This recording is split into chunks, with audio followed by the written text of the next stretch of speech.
Hi guys, I'm Kasha. Welcome to the channel and welcome as always to our coffee times to discuss horror movies. Today is a rainy day. I am currently struggling a lot on my personal life, but I still want to do productive things to distract myself from the loss of a loved one that has left me really devastated. So I decided today to check out one of the new films on Netflix, an Italian horror movie, and sit down, chit chat, and tell you guys what I thought about it.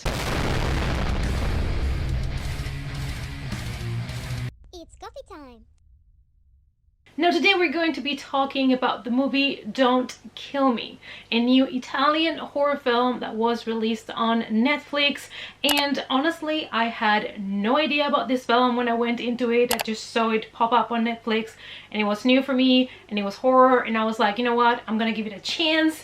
And apparently this is supposed to be like a new Twilight thing, and honestly you can kind of tell. So today we're here to talk about the film, spoiler free as always. Of course, I'm going to mention things about the plot or the storyline, some topics maybe, but nothing that is really considered a big spoiler or anything like that.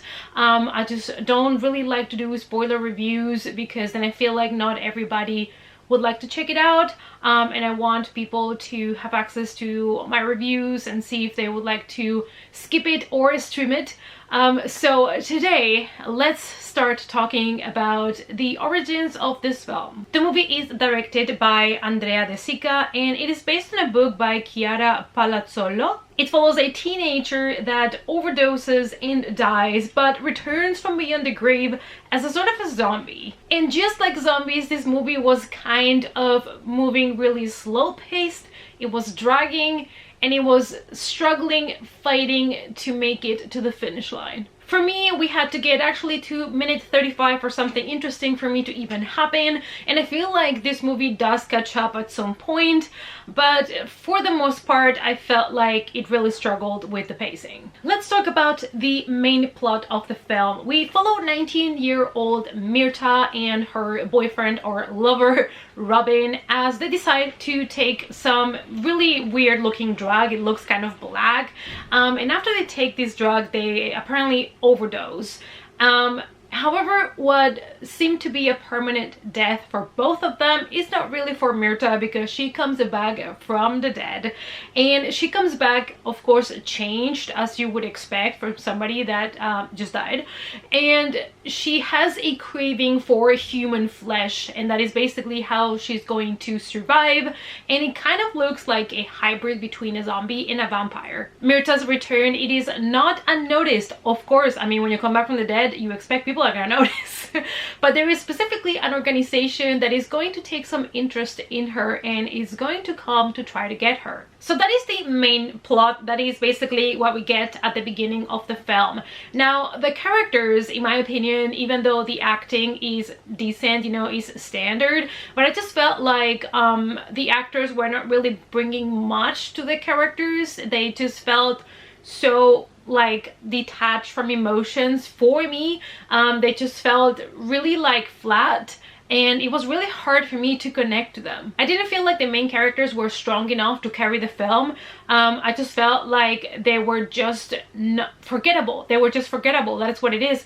And when you have a film where they're trying to put a lot of emphasis on main characters, and it's not just a fun slasher where you don't care these people's backgrounds or stories, when you're trying to build a drama, romance, horror film, the characters need to be there. They have to be present, they have to be likable, and it was definitely not the case here for me. Alice Pagani, who plays Mirta, who has the most screen time, I felt like her character had to go through a lot, and even though I did see changes in her acting, most of the time for me it was a little bit of a flat performance. So even though her character went from happiness to really dark places, what I want to say is that I didn't see a huge difference in her acting, and it made it feel to me like her character didn't have a strong personality. Now, the story is told from two different timelines almost. We have the present time, and Mirta is now an undead, and those present moments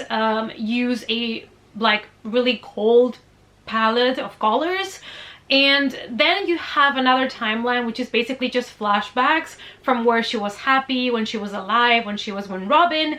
And those moments have more of warm tones. They are more kind of golden, more like fairy tale moments, because those are moments where she was happy. Now, I have nothing against telling a story and then giving me a lot of flashbacks if they have a purpose. In this case, the flashbacks have a purpose because they want to emphasize the emotions of Myrta while she's going through things now in the present that she's an undead. So we get to understand her emotions through the flashbacks and how she feels every moment.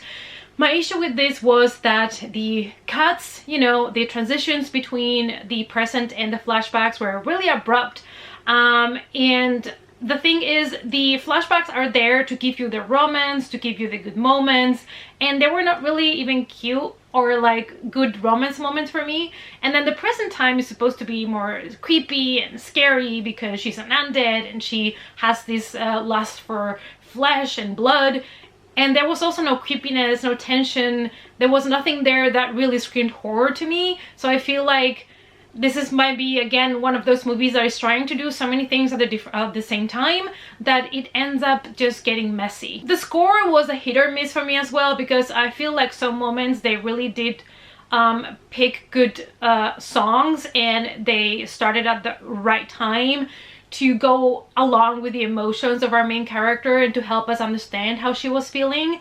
And then other times they just chose like songs or backgrounds musics where I was like, it is completely interrupting the scene, like the moment.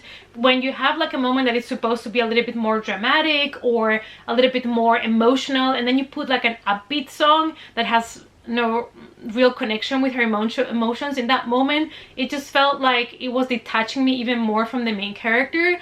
So again, score hit or miss for me. The cinematography was fine. I really like the contrast, like the saturation of the colors. And I feel like, you know, it does what it has to do for this type of film. It's supposed to be a dark, moody horror movie with some romance moments, and that is actually what we got, so not many complaints in this regard. Now, this film does have a couple of gory moments, elements in it. However, you know, even though those are more typical of a slasher, you could compare, you know, the horror that you have here with a slasher. The movie really centers a lot around the drama, and that was a little bit bland for me. It was a little bit dragging for me, so I feel like the horror got completely overshadowed by the romance and the drama. The storyline is also very simple, and they use a lot of cliches from, you know, love movies to horror movies. I feel like I would have liked with the horror to get more different maybe types of makeup for undead, like to see something different, because she's supposed to be dead, and she's supposed to be somebody that is more like a creature craving human flesh, and it was really hard to see her as something like that. I guess this film felt a little bit like a mix between Twilight and Let the Right One In, where we have a vampire that looks like a normal human. Yeah, so I just feel like when it comes to the horror, it was a big letdown for me. When it comes to the, you know, gore or horror, the ending was the best part for me when it comes to that. And I felt like the film caught up towards the end, like the last 20 minutes or so were a little bit more fast-paced, and I felt like the ending was alright. But like I said, all in all, when it comes to the horror, I just feel like it was overshadowed by a lot of other different things that they were trying to do with this film. So in the end, Don't Kill Me is a movie that is kind of using a concept of a hybrid between a zombie and a vampire.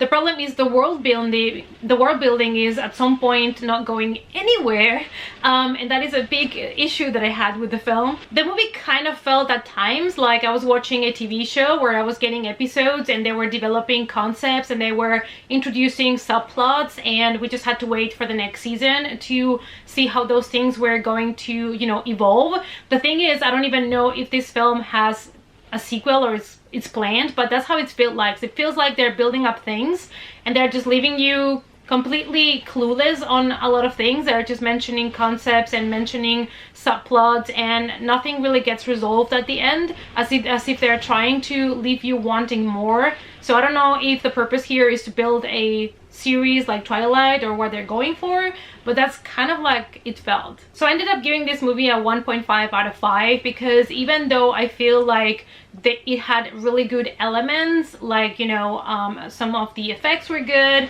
some of the action moments were good, but all in all I felt like even the plot had plot holes, and in the end it was not as satisfying as I wanted it to be. It just felt like messy. That's exactly the way that I would describe this film. You know, given the premise, the narrative, and the genre, I kind of expected a little bit more from it, and I think like the story did have potential. It's just the execution that didn't work for me, but you know, just take it with a grain of salt. This is just my opinion. It doesn't mean that you're not gonna absolutely fall in love with this film. So if you're just in a rainy, moody day, just give it a watch. Alright guys, I hope that you enjoyed this spoiler-free review of the film Don't Kill Me, streaming now on Netflix, a new Italian horror film. Let me know down below if you've watched it, what you thought of it. There was a shot in the movie that was 100% Twilight, so I can totally see why people are comparing it to it. So yeah, let's talk about it in the comments down below if you watched it, and if not, just let me know one of the last films that you've watched that you would recommend me to give a shot to. And yeah, I hope to see you guys as always in our next coffee time. Bye.